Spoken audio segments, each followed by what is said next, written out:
Oh yeah, I'm back. So I've reviewed some of the least reliable cars in the modern era. Clunkers with known bad reputations such as the 6.0 Power Joke, the North Star Cadillac, and the disgrace that is the LT1. That being said, there's a certain standard of quality that comes with the modern era, so even the worst of the worst should see over 100,000 miles. That's not the case with our next contestant. Allow me to introduce to you what might be the least reliable car made in the past 40 years. The one, the only, Mazda RX8. Mazda's been producing the RX sports car ever since the 70s. Back then it was the RX7. Now don't ask me what happened to the RX1 through 6 because no one knows. Now the thing to know about the RX7 and the RX8 is they don't use a traditional internal combustion engine. No. They use the Wankel rotary engine. Now when you get done giggling at the name Wankel, you might be asking yourself what's different about it. The simple answer is everything. They don't use connecting rods, camshafts, push rods, rocker arms, or valves. Picture an oval case with a giant metal Dorito in the middle that spins in a circle and makes power happen. Technical witchcraft aside, this allows for an unbelievable horsepower to size ratio and an ungodly amount of RPM. We're talking 250 horsepower out of a 1.3 liter engine and a 9,000 RPM redline. I know what you're thinking. This is awesome. Why are more cars using them? Well, 3 reasons really.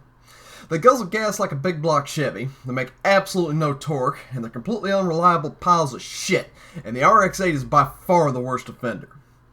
It's not entirely Mazda's fault though. They work a lot like 2-stroke engines, which means they desperately need oil in the combustion chamber. The engines found in the RX-7 had oil injection for this very reason. But since the EPA would lose their damn minds at the thought of burning oil, this feature had to be deleted. Also, to appease the EPA, it was recommended to use synthetic 5W20, which plays hell with the engine. A good old-fashioned dinosaur 10W40 is what you should be running in the car. Another problem that's directly on the end user is that the rotary engines like to have the ever-loving piss beat out of them. High RPM creates high heat and high pressure, which in turn burns up harmful deposit in the combustion chamber, which prevents damage to the apex seals.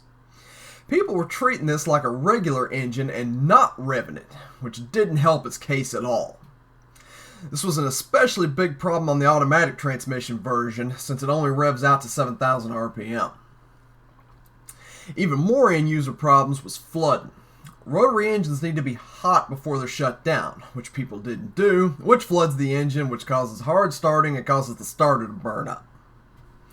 Even more problems come from the ignition system. Coils and plugs go bad, which cause misfires, which cause flooding, which absolutely destroy the cat converter.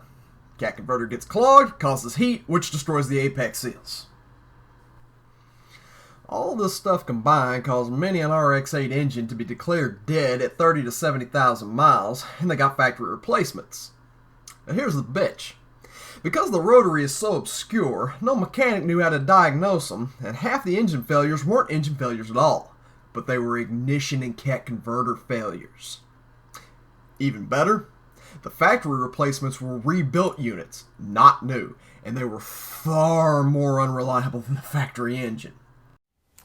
So what we've got is a perfect storm of an obscure engine, EPA restrictions, uneducated owners, and incompetent dealer techs and engine rebuilders. Mazda tried extending the warranty to 100,000 miles, but the damage was already done. Poor sales led to the car's cancellation in 2011. This really is a damn shame because the rest of the car is excellent. The styling is so unique, the interior comfortable, it handles like a dream, and it has one of the slickest shifting manual transmissions I've ever driven.